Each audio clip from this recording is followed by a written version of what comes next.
अरे नागर चिंता के किए दिन दिन घटत शरीर, रोगन को भोजन बनत दुख की बंधत जंजीर। दुख की बंधत जंजीर खीर नहिनी की लागे, नैनन झलकत नीर व्याधि रस अपने पागे।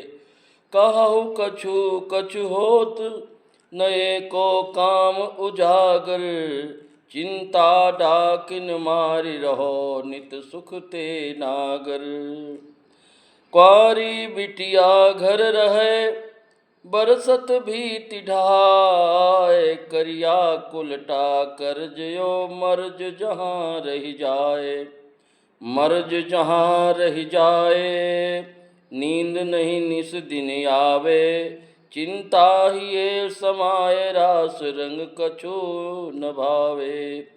इनते पिंड छुड़ाव भले घर लागे टटिया, नागर सब ते गाड़ी रहे बिन ब्याहे बिटिया। कहने का तात्पर्य यह है कि चिंता शरीर को घटाती है और नाना प्रकार के रोग शरीर में लग जाते हैं और संसार में हमेशा दुख ही दुख दिखाई पड़ता है। आँखों में जल दिखाई झलकने लगता है, नाना प्रकार के कष्टों का सामना करना पड़ता है। कहते कुछ हैं और करने कुछ लगते हैं, मन मस्तिष्क एक जगह नहीं रहता है। इसलिए कहना है कि चिंता रूपी डाकिन को मार करके और हमेशा सुख से रहना चाहिए। आगे क्या कहना है कि क्वारी बिटिया घर रहे बरसत भीति ढहाए। जिसके घर में क्वारी बिटिया बैठी हो जवान और बरसते बरसात में दीवाल गिर जाए, करिया जिसके घर में काला सांप हो, कुलटा जिसकी घर में कुलटा स्त्री हो, बदचलन स्त्री हो, जिसके सर पर कर्ज हो, जिसके घर में मर्ज हो, वहाँ कभी भी सुख और चैन नहीं रह सकता है। इसलिए